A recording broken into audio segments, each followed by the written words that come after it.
When the first footage of Loki Season 2 was shown to attendance members of D23, it featured extended sequences that haven't been seen so far that fall right in line with scenes that took place in episode 1, 2, 3, and 4. The most notable one is a cut line that references the Avengers and the events that happen in the MCU. During the sequence where Mobius and Loki are eating pie, just talking, it turns out that there was a lot of cut dialogue that didn't make it into the final episode. Now, from what we understand from people that attended D23 that saw extended clips and full sequences, during this sit-down, there was a moment where Loki is explaining to Mobius events that have transpired, what's going on, and so forth.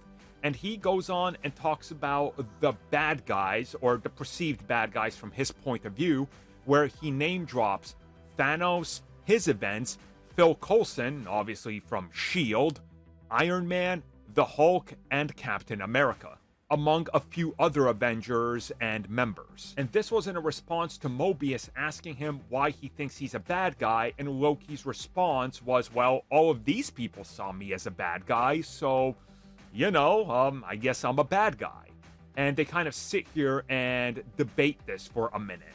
That was all cut. Now, it's interesting that they decided to cut this, because I think it's a scene that shows us the character growth that this Loki has gone through. But at the same time, and this is something we discussed in our audio commentary for the 4th episode, it hasn't been that much time since Avengers Loki. Remember, the Loki we're following in this isn't the Loki that dies in Infinity War getting a character arc. This is Loki that just tried to commit, like, the end of the Earth during the event of the Avengers. So this Loki has gotten a huge character arc that's completely different than the one we saw, although this one's more rapid. So it kind of, I think, in my mind, I can rationalize why they cut this, because it's been like a blink of an eye in only like, what, a couple of weeks that this Loki has done what he's doing, while the Endgame one had a decade of growth.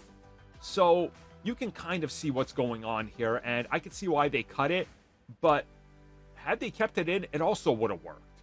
Like, it fits in, and you can kind of go, wow, Loki's kind of delusional, right? He thinks he's a hero now, but look at just everything he's done, and clearly he's a villain. So I kind of get it. This would have been an interesting point of debate. Maybe they just want to keep Loki stands off of attacking them, or I don't know. Some people have said it's for the sake of the runtime of the episode, but they literally got unlimited runtime. So that doesn't make sense to me.